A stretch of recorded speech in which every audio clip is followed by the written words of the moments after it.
Man, it's been a super long time since I've done one of these, like 2 years. I feel like a completely different person. But I think I'm gonna try to do these more often. I'm gonna start taking YouTube like more serious. I already did that on Instagram. Start taking that more serious, and growing my audience over there. Because the secret about Instagram that a lot of people don't know is that like people with a lot of notoriety or power, decision makers, like people like that, they still are over there often. So I wanted to get a lot of those type of people in my world. And so that's what I've been doing as of late. Besides, posting a little bit more teaching content on TikTok. But with YouTube, I want to do more stuff on here because I feel like TikTok is so fleeting and there's so many videos and there's like less organization when it comes to, how to find certain videos. And so I want to make sure like my knowledge is stuck somewhere for people to find consistently. And so I'm gonna start doing more stuff on here. And actually my academy comes out. Um, I got a on the 16th. I think I'll be able to start taking registrations for my academy, for my online academy, and it's literally gonna be like everything that I know, everything that I'm gonna know, everything that I'm gonna want to know. Like that's what the academy's gonna be.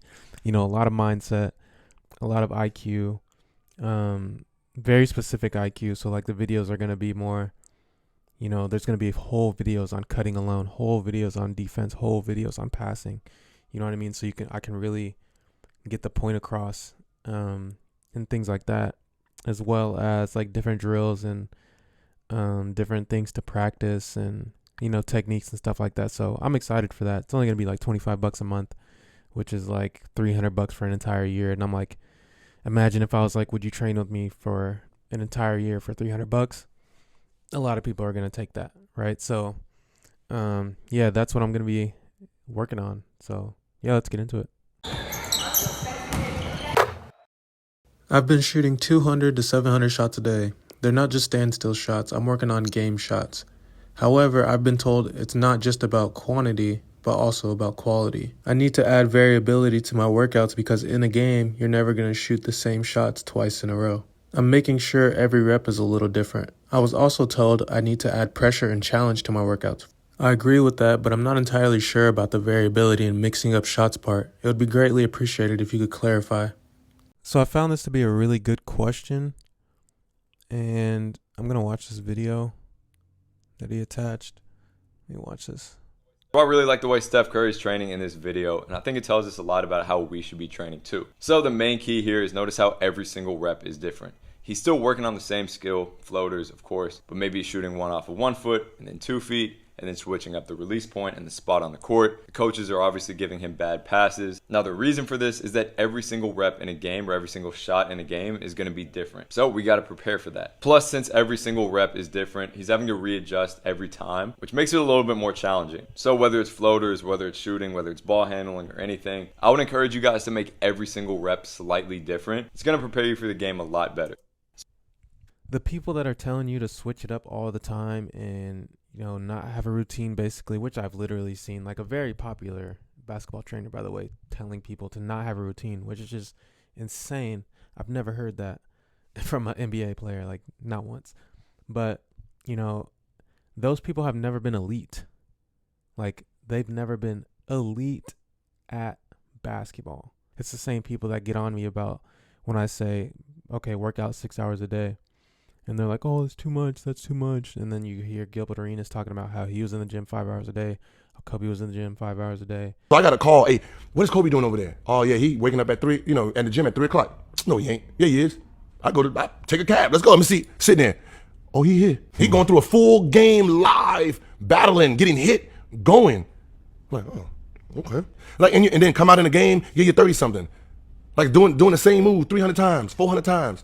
So I'm writing this down, like trying to figure out, all right, then I got to put this in because this is what he's doing. All right. And Steph and like all these very, very good players were in the gym 5, 6, 7 hours a day.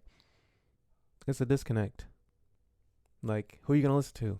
The NBA players that are doing it or the schmo that's saying that's too much? Now, when it comes to the actual structure of how you're working out, I don't like switching things up, and I'll tell you why. Like, the only way you should switch it up is each day, right? So you might be working on 3 to 6 techniques per day. And so like today I might be working on, like when my one dribble pull up video, I was doing a negative step every time, right? But that's one day. So tomorrow when I'm doing my one dribble pull up, I might do like a jump stop into a catch and then go straight away from that with no negative step. Like that might be how I do that one dribble pull up. And then the other day I might start out with like a hezzy one dribble pull up. You know what I'm saying? Like, but I'm not going to keep switching those on every single rep, because the reason is it's going to take away from my focus.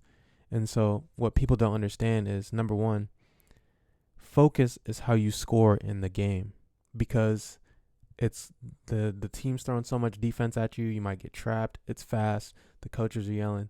The fans are loud. Like, the game's up and down. You know, you're saying you're trying to run sets.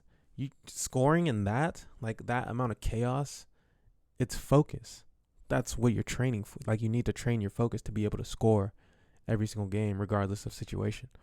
And so the way you train focus is by doing the same thing over and over and over and getting yourself in a flow state, and without having to think about your technique.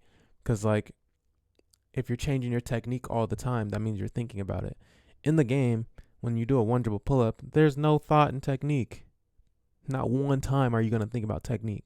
You're just going to be like, bam, got the ball, pump fake, go, shoot it.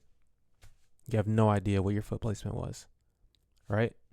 And so in order to make that one shot that you get in the game, like if you do 2 one dribble pull-ups in a game, in order to make those, you have to do that exact same thing thousands of times over and make it a part of your muscle memory to do it right. And the only way you do that is doing that one rep thousands and thousands of times.